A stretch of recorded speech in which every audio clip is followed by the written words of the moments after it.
Good morning, YouTube family. Good afternoon and good evening. Welcome to Escape from Crazytown, our happy crappy hour, our weekly live stream. So glad to have you guys hopping on.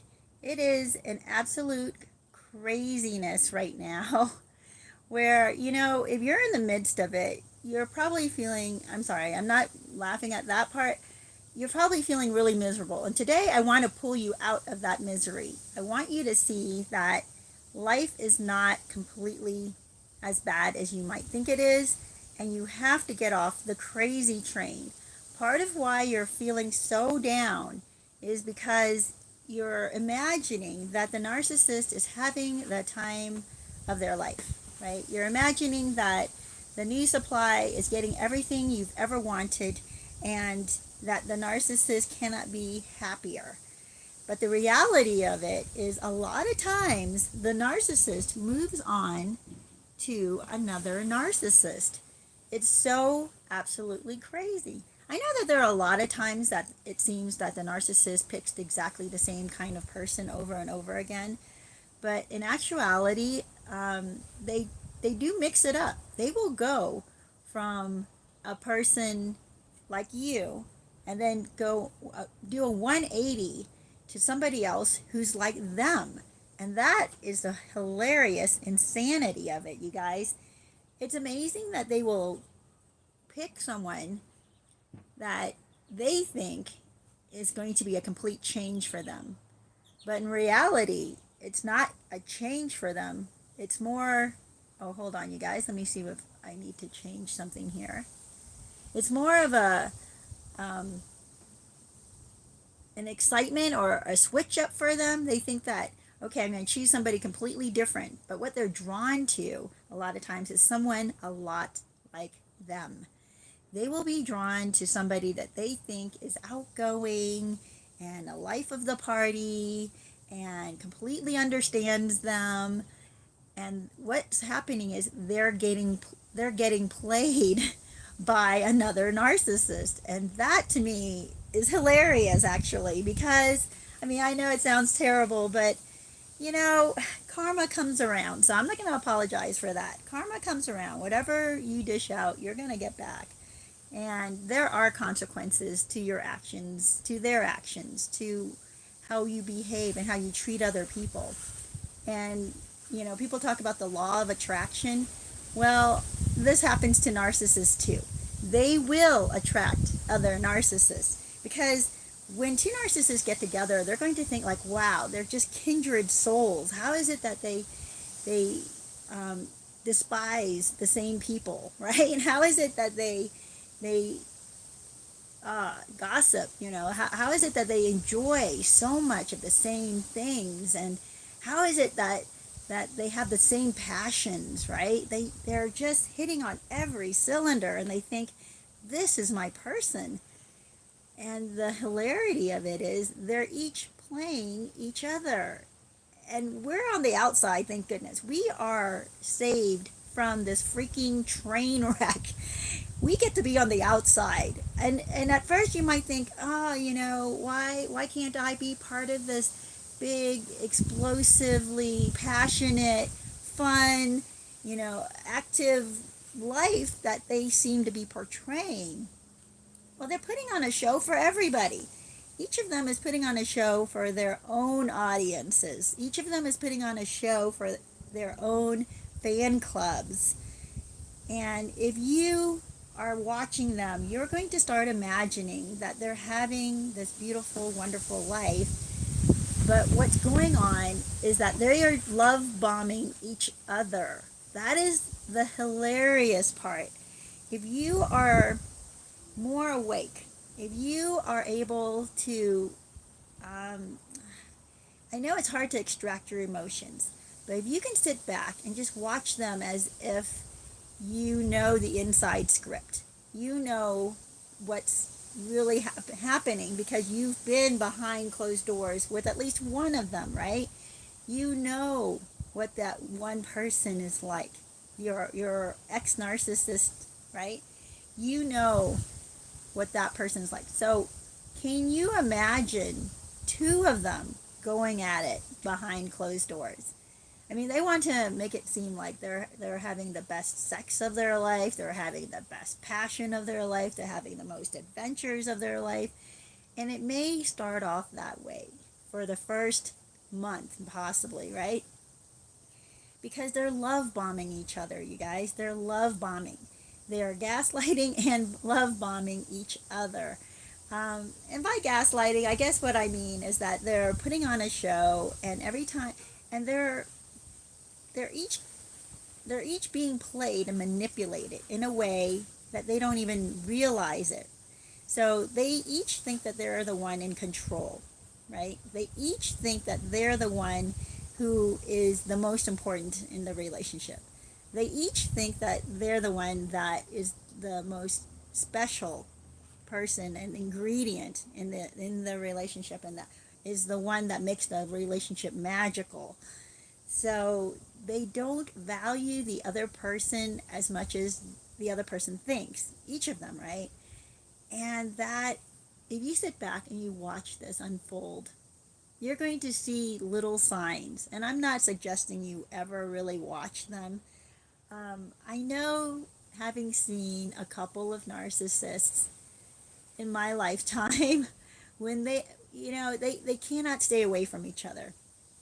Actually, right now they're on a break again, but when they get together, and they have gotten together multiple times over the years, it's like, for some reason, they forgive. I don't know if it's forgiveness, but they take each other back into their lives.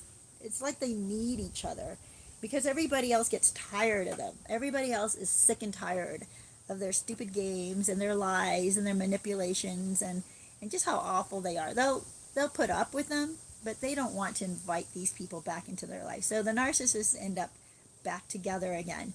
And when they get back together, it's kind of hilarious, because at first you think, oh, they get along so great, they forgave each other, they're going to be happy now, they're really going to have a good relationship at this point, because years have passed and they've learned and they've changed.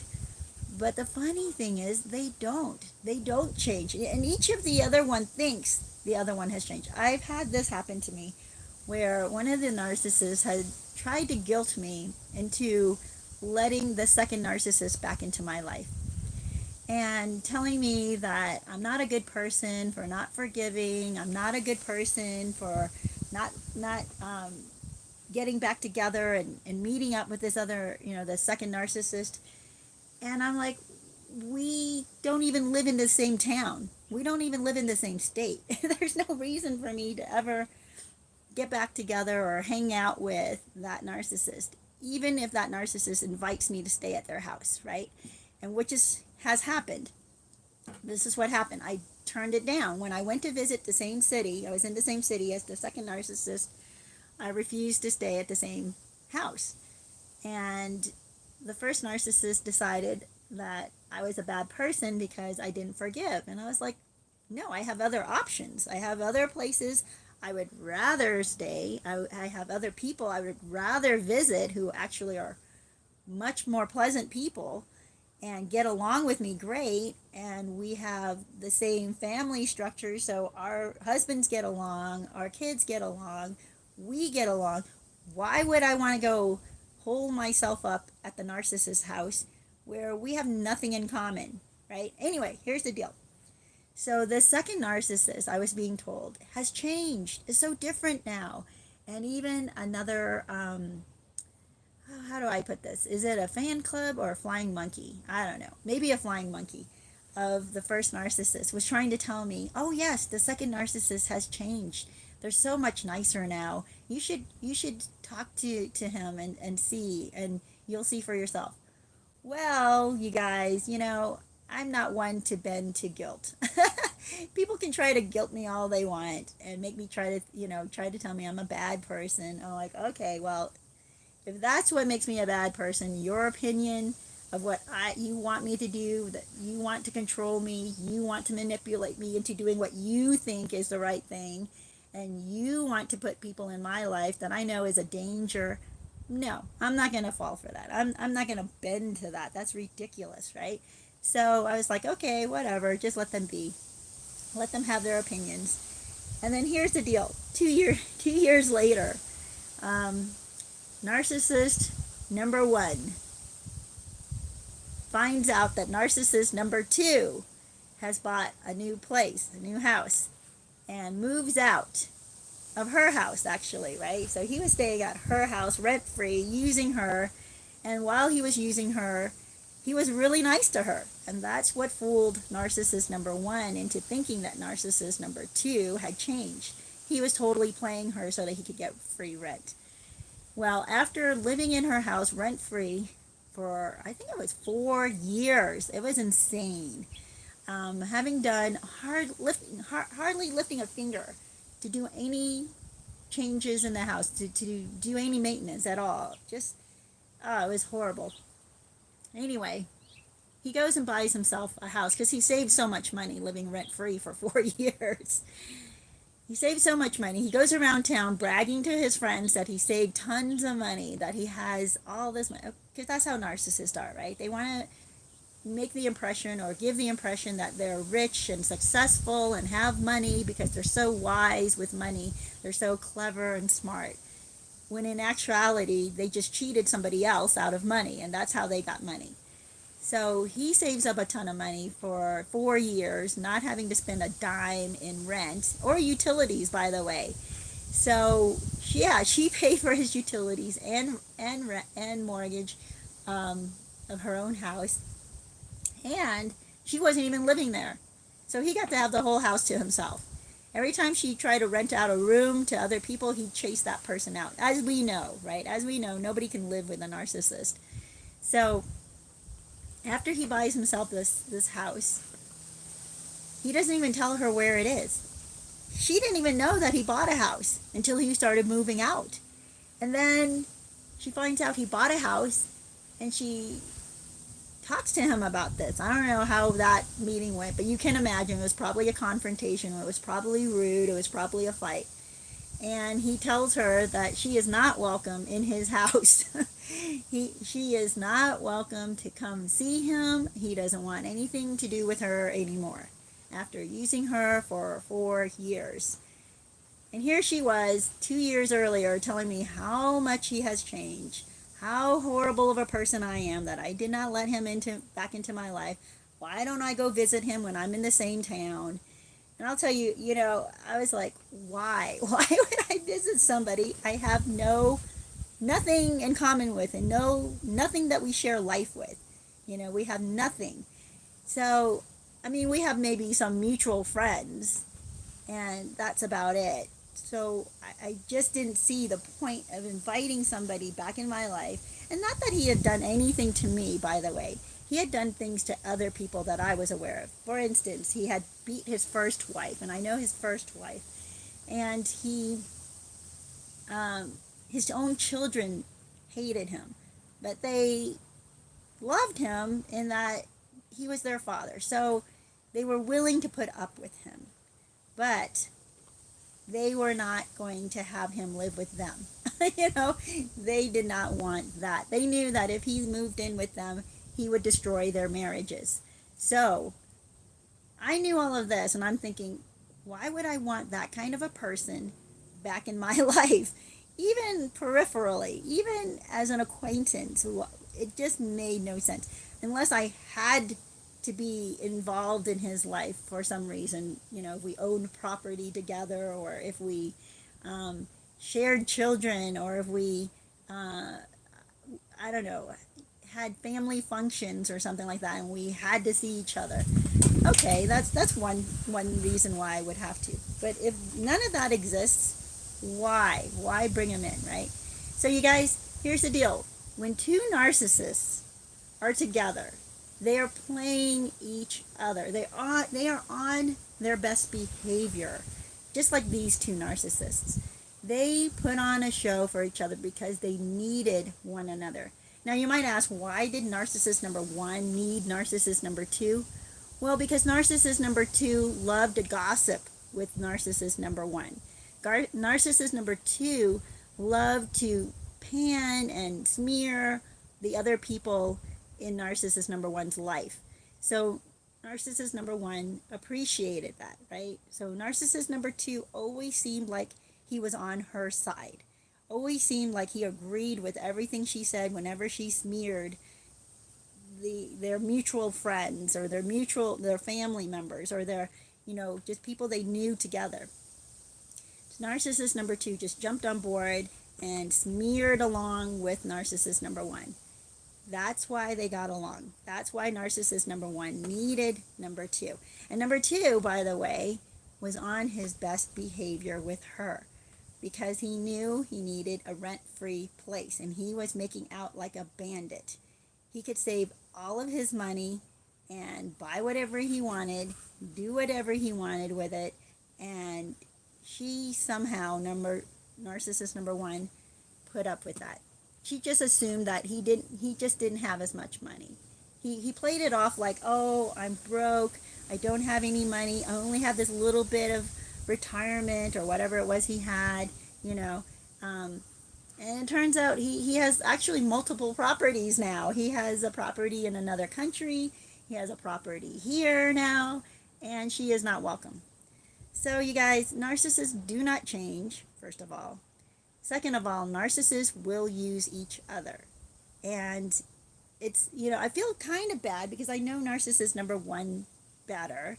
And I don't wish them harm.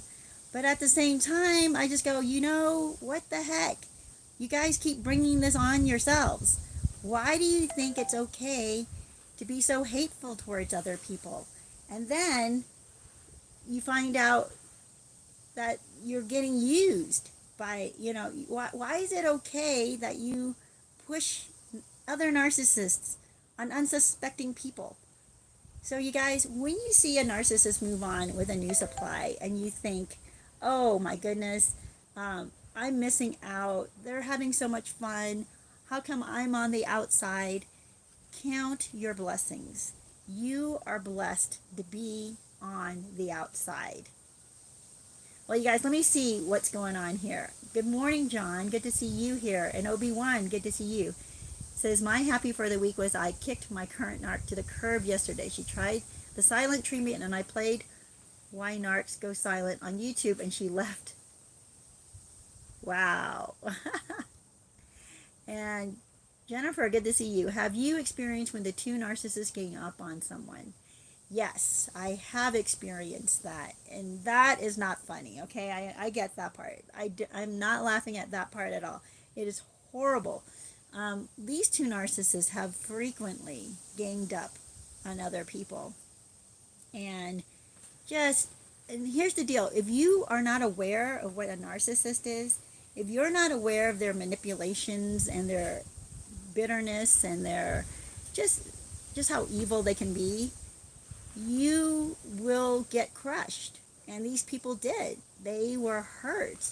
They got their feelings, their emotions into it. They felt like they were the scum of the earth because the two narcissists would make them feel like they're nothing, they're worthless. They, and then they also acted like, we have it better than the person that they're ganging up on, right? So the person they're ganging up on felt like, from their position, that they had nothing, that they were the most miserable and most unlucky, and they just were crushed by these two. And I just feel like, the crazy thing is when their victim got some distance from them, they started to recover. That is the good news. The victims eventually get some distance from the narcissist, even when there's two of them ganging up, right? This is why I have suggested in the past, and I know it's hard to do, but if you can move. If you can get out of that neighborhood, if you're living close to a narcissist, move. If you're living in the same building with a narcissist, move. If you are in the same town with a narcissist and they are that persistent that they are hounding you and for some reason the town is not big enough to separate the two of you, move. That's what you have to do. So each of their victims, every time I've seen this, each of their victims would go back to their own part of town or different states. and get better. They would just get better. They would get nurtured by actual real friends. They would have family members who are healthy coming around them and inviting them to other things. They would get plugged back into reality and back into life. And they wouldn't have this cancer of two narcissists breathing on them and injecting poisonous thoughts and actions towards them. And that's how you heal and how you get, you break away from that situation. You have to physically separate yourself. You cannot live in the same house. That's the other thing. Yeah. Um, Let me see here. I want to respond. Jennifer says, "Oh, I am. I was the target." Yeah, right? Obi says, "I played this game before I discovered how hurtful this disorder is to others." See, Obi, like, this is why I say some people are narcissistic and they can grow out of it once they understand. When you are raised in an environment where people use each other, where it's almost like cheered on and encouraged to hurt other people, and it's like they deserve it, you had not just responsibility, but you don't have to feel bad about it, and it's laughed about. And if that's your environment, if that's the people who are around you, you're not going to have a good sense of conscience. You're not going to have a good sense of morality. You're not going to be able to realize or see that what you're doing is evil because it's accepted almost, right? It's accepted as normal by the people around you, and actually cheered on and encouraged. That's how gangs work, by the way. If you ever have been around gang mentality or cliques, right? It doesn't even have to be a gang, it could be a clique in high school or middle school. You'll see how a group of girls or a group of guys will pick on a victim, and they cheer each other on, hurting that victim. And not everybody in that clique may be a narcissist. It takes just one narcissist to lead people into this crazy mob mentality that this victim deserves to be treated this way. They'll mock the victim, they'll discredit the victim, they'll lie about the victim, they'll make up stories so that the rest of the clique thinks, oh, this victim is a horrible person. And so I need to, you know, maybe call them names. I need to jeer at them. I need to shove them around a bit. And and and all of this is horrible. Okay, all of it. I'm not condoning any of this. I'm not excusing any of this.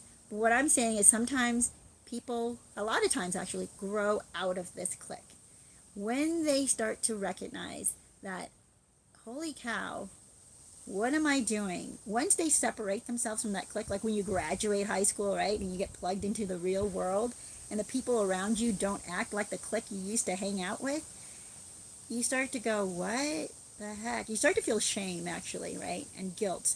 And then a lot of people don't move on from that. They kind of self-destruct and get worse and worse with about their self-esteem, and they start to slide downwards and then spiral downwards, and then possibly get addicted to stuff to escape who they are, because they hate who they are and who they had been growing up.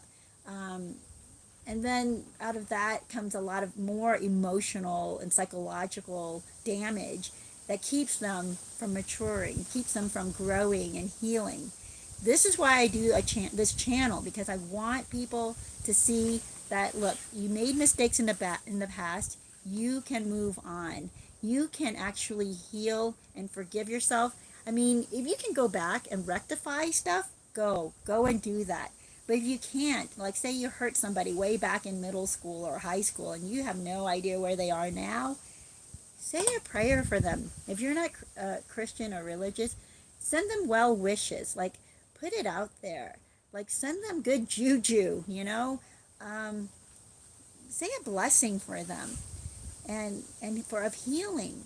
Like, do what you can on your side of the earth to send out love and kindness and prayers And in my case, I pray that they would get to know Jesus, because for me, Jesus has been healing. The real teachings of Jesus, that is, not the corrupted man, whatever, manipulated stuff. Okay, you guys, I'm not talking about that. But if you can rectify what you did in the past, do that. Grow from it. Don't be like that anymore. And especially in your current relationships, you can change, right? You don't have to be that way in your current relationships. And when you make a mistake, I'm not saying like, oh, now that you know, you'll never make a mistake again. No, you're going to keep making a mistake. When you do, rectify that. Apologize. Go back. Change it. Fix it. Repair. That's what you can do. And when you do that, it empowers you. It makes you a stronger person. And then you become less and less narcissistic. You become less and less like you behaved when you were in that gang or in that clique. There's so many redemption stories out there, which I love, of people who used to be full-on criminals in these horrible gangs. And they were destroying themselves along with the victims that they victimized, okay? And I know a lot of people are like, oh, well, I have no sympathy for them whatsoever. And I get that. I understand that. But the beauty of these stories, is that they rectify it. They go back and they change, right? They go back and the wind is picking up and my umbrella almost flew out, you guys. So they go back and they fix the relationships. And in some cases, they build a relationship where once there was a deep, horrible black hole. And the other person takes them back into their life. A lot of times it's a family member, right, that they hurt. And they go back and they fix that and they repair that. And then they are able to move forward, and not just move forward with their own life, but they move forward because they're compelled to make this world better now. They know what they did to damage it. Now they feel like they owe this debt, and they want to pay this debt, and they want to make it a better place. And that is what I hope for each one of us, right? Instead of feeling like, oh, I was such a bad person, I gave into the narcissist, I became like the narcissist, I was part of the narcissist fan club or their flying monkeys, and I did damage to other people, I'm a horrible person, and I need to disappear. No, don't think that way. That doesn't make the world better. What you need to do is, if you can, do random acts of kindness, possibly for the people that you've hurt, like even anonymously for the people you've hurt. And like send them money for no reason, right? Send them flowers for no reason, just to brighten up their day, let them know someone's thinking about them, praying for them, wanting to bless them. Just, and even a note that says, I think you don't know who I am, but, or you do know who I am, and, I've hurt you in the past, and I just want to apologize. I don't want to say who I am, but I want you to know that nothing I did in the past meant that you were a bad person. It meant that I needed to change. Just whatever you need to do. There are so many ways to rectify the things that you messed up in the past. And when you do these things, you don't have to harp on it. You don't have to investigate and follow up year after year after year. You put it out there, you make a difference for that day, and you never know how that seed of kindness will then grow where once there was damage. Well, you guys, I wanted to share that with you. I know I kind of got off on that a bit. Thank you so much. Not a member of the harem. Thank you so much. I appreciate that. That contribution. Going towards the coffee fund, you guys. I'm going for coffee actually tomorrow. Let me see. Says, I'm glad I moved in a new city or state. The narcissists can't come here, but I know they're always watching. Yeah, because they like to follow up on your social media. They're able to, even though you're not, you've been unfriended and they're not able to see all of your posts, they'll still come on and see if they can see if you've changed your profile picture, right? They'll see if maybe mutual friends, they're going to see if they can catch up on what has happened to you or where you're at.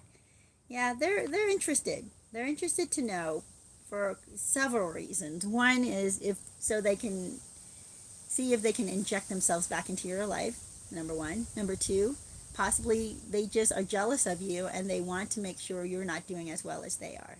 Right? And guess what? You're going to be doing way better than they are.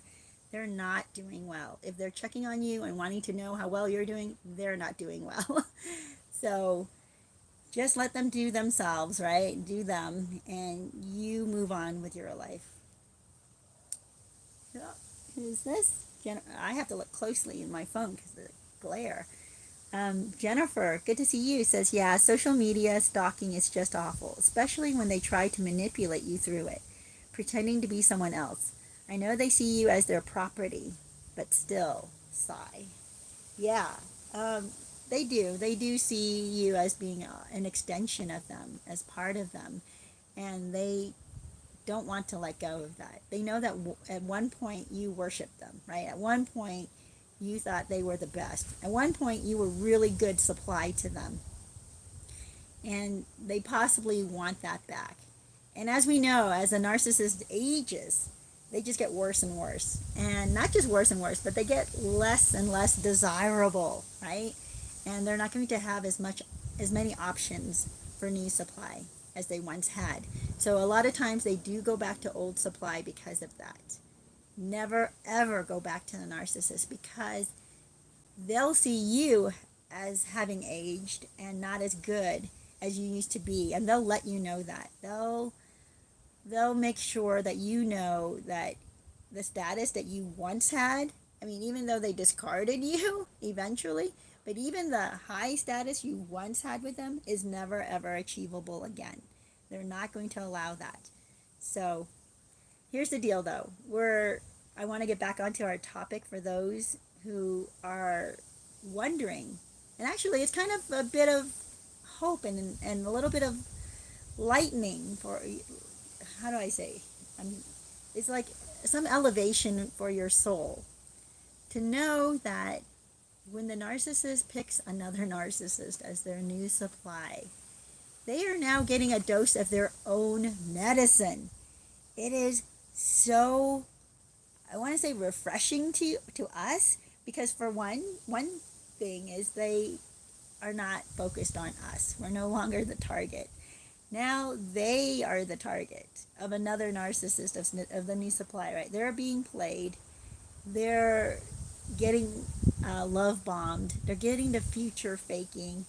And eventually it's all going to crumble down. It crumbles down differently, though, by the way, than it crumbled with us. Because with us, it crumbled where we didn't fight back the way narcissists fight back. For them, when two narcissists crumble, they're going to crumble in a huge explosion.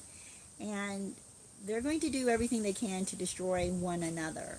I don't know if you've seen this movie called War of the Roses, but it's an old movie, and I saw it a long time ago. I don't even remember the whole gist of it, but I think mainly it was this young couple that wanted to buy this dream house, and they ended up buying it because it was going, I guess the person who lived in it passed away, and suddenly the house was affordable because the family just wanted to get rid of it, I guess.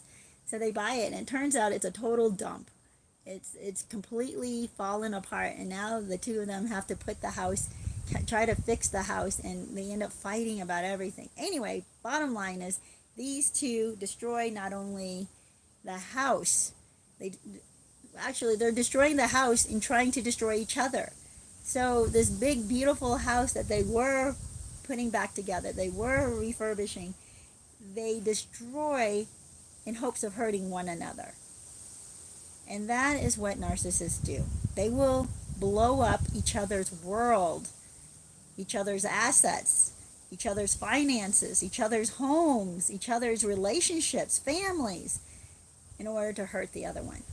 And it's actually very scary and sad.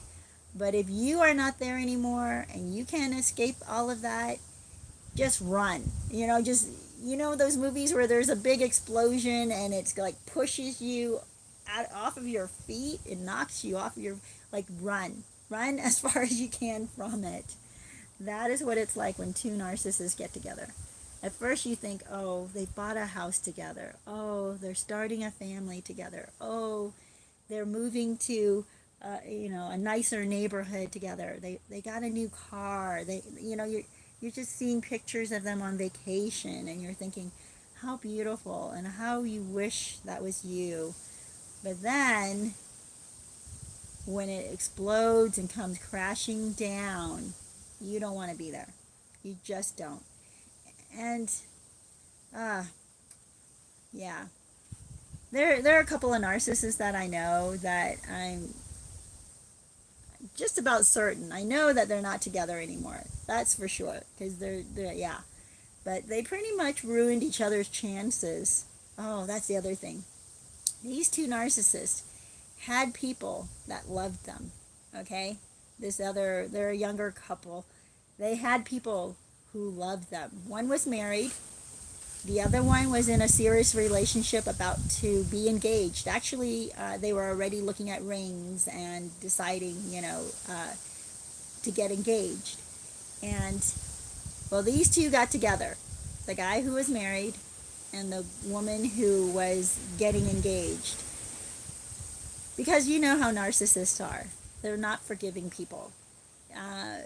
Each of their significant others did something to them. The wife cheated on the husband because, well, she was neglected, and he was a bore, and he not like boring, he was like a bully towards her, controlled her in many ways, and she was gorgeous, she was a beautiful woman, and he barely paid attention to her. He just kind of used her for, for sex, and she just felt like a piece of meat to him for years.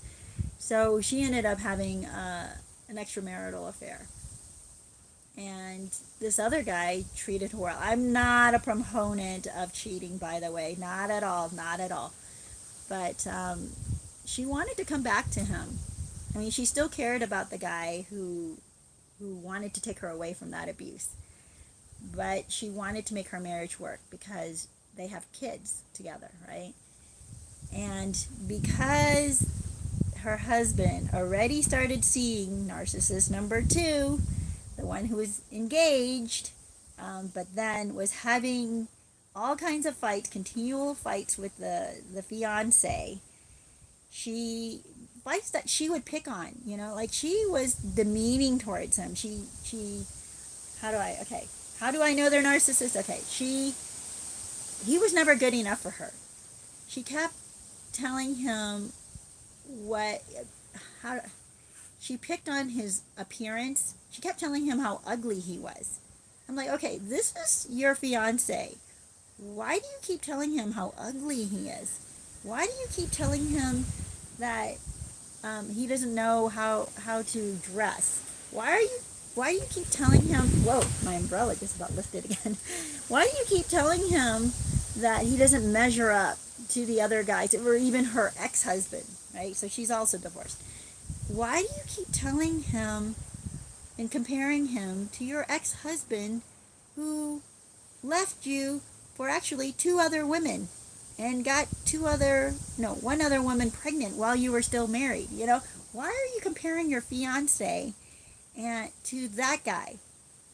She's a narcissist. Anyway, these two got together. And when they got together, they were insisting they weren't doing anything physical. Right. Like we believe that, right? So they kept insisting, no, we're not doing, we're not even holding hands. And then they were. Okay, we're just holding hands. We're just going to the movies. We're just going out to dinner. We're just, right. So anyway, these two gave up the opportunity to actually be with people, normal people, who loved them, who were willing to put up with them, who were willing to go the distance with them. And the guy, he didn't want to get back together with his wife. They ended up finalizing their divorce. I mean, she wanted to get back together before the divorce was finalized, but because he had already found narcissist number 2, he thought that was much more exciting, because narcissist number 2 was on her best behavior with him. She was exciting and sexy and passionate, right? and also at the same time like a wounded little puppy. And he thought, oh, I can save this wounded little sex puppy, sex kitten, I guess, and he fell for it. He totally fell for it. So he told his wife, no, I don't want to get back together. We're going to finalize this divorce. And guess what? She ended up marrying the other guy. She is now happily married to the other guy. And he is not. He is on his own because I don't know which one finally did it, pulled the plug. But these two lost the opportunity at actual relationships where the other person cared and loved them because they fell for each other's ploys. They fell for the other person's manipulations. So he comes off, as the narcissist normally does, telling her that he is this is weird. Narcissists will compliment themselves. So he's telling her he's like such a hot guy. Like, why does he have to tell her he's so hot, right? And he plays up all the things that are important to her, the second narcissist, which is the clothing, right? I wear designer clothes. I drive a nice car. I make a lot of money. So he's throwing that out there to impress her and make her think like he's such a successful, hot, commodity out there. So of course she falls for that and dumps her fiance, who was crushed. The reason I know this is because I was friends with both the ex-wife and the fiance and the two that got together. The two that got together I had known for years, and the ex-wife as well. The fiance I had just gotten to know, but he had met up with me and my husband, a couple of times to try to find out what the heck is going on. And this is before I started this channel. It was like just before I started this channel, you guys. This is why I started the channels, because God had put people in my life where I got to see and hear the conversations, the intimate details of these narcissistic relationships and the damage they've done to each other. And I got to see what it looks like when the narcissist confides in you. And I didn't know at the time that they were narcissists. I was just being a good friend to each of these people, thinking, how do I help them? How do I help them navigate? How do I get them back together? How do I, show them the truth and get them to not be seduced by the sexiness of a new possibility and the love bombing stages of relationships. And by the way, narcissistic relationships are not the only ones that have love bombing at the beginning. Many relationships do, because you want to make it exciting. You want to make it seem like, you feel more free actually, and you may not be faking it, but you do behave much better than you normally would when you're in the first stage of a new relationship, because you're just excited to get to know the other person. You're pouring into this relationship. You're making time for it. You're making sacrifices for it. So even in the midst of that, I was trying to get these four to see the truth, like who really loves who is really going to be there for them. Tried to help the guy, and I never got to talk to the husband. I was not as close to him. I was close to the ex-wife, so trying to help her have conversations that would be helpful to get the two of them back together. And I was talking to the other two, the narcissist number 2 and her fiance, to try to get them to have constructive conversation and maybe even constructive counseling, right? But it was too seductive for the two narcissists to not run off with each other. And so they did. And I'm not sure how long they lasted, but it's been a couple of years now, and they're done. They're done for. They're not together anymore. Who knows what their status is with each other. But the fiance has moved on. He has he's now engaged to somebody else who he adores and has been so good to, just like he was going to be good to the narcissist. But now he's pouring into somebody who actually pours back into him, who actually appreciates him and doesn't put him down. Anyway, the ex-wife and the ex-fiance are far better off. The two narcissists that got together, they're just a wreck. And they continue on, they continue on exactly where they were emotionally. It's like they're stunted emotionally at middle school, and they don't grow. They just don't grow. They don't improve. They just get older. Their bodies age. They get more mature in that way, but not psychologically more mature. They just don't learn. So you guys, when two narcissists get together, stay away. First of all, stay away. Back away as far as you can. But if you get to kind of watch it, it's rather amusing. It's almost like, holy cow, they did this to each other. I mean, I still feel bad about it because I don't want anything bad to happen to people. I feel sad for them. But I am so glad that I was not in the mix. I am so glad that the other two, their exes, have recovered and healed and have moved on to beautiful, wonderful relationships. That now they have a chance at a lifetime of happiness. You guys, it does work out after narcissistic abuse. It does work out. Just make sure you keep your distance. Don't get anywhere close to where this explosion is about to happen. Well, that is all I wanted to say today. I want to see if what you guys are saying here. If you have any. Yeah. Oh, that's good, Obi. Says these channels saved my last two relationships. Karma. Yep. These clowns all play the same game. True. Yep. Well, you guys, that is our show for the day. Thank you so much for hopping on. Thank you for commenting and for giving me a thumbs up. Please comment and give me more thumbs up, and recommend this channel to other people if you know people who are going through. I still have friends who are like, oh my gosh, I need to recommend your channel to this other person who's going through a divorce.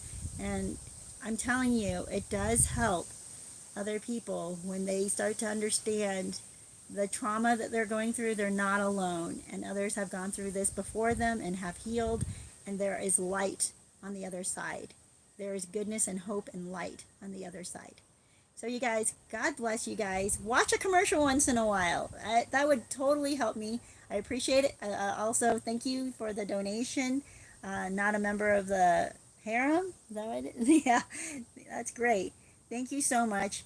Have a blessed week, and I will catch you next week.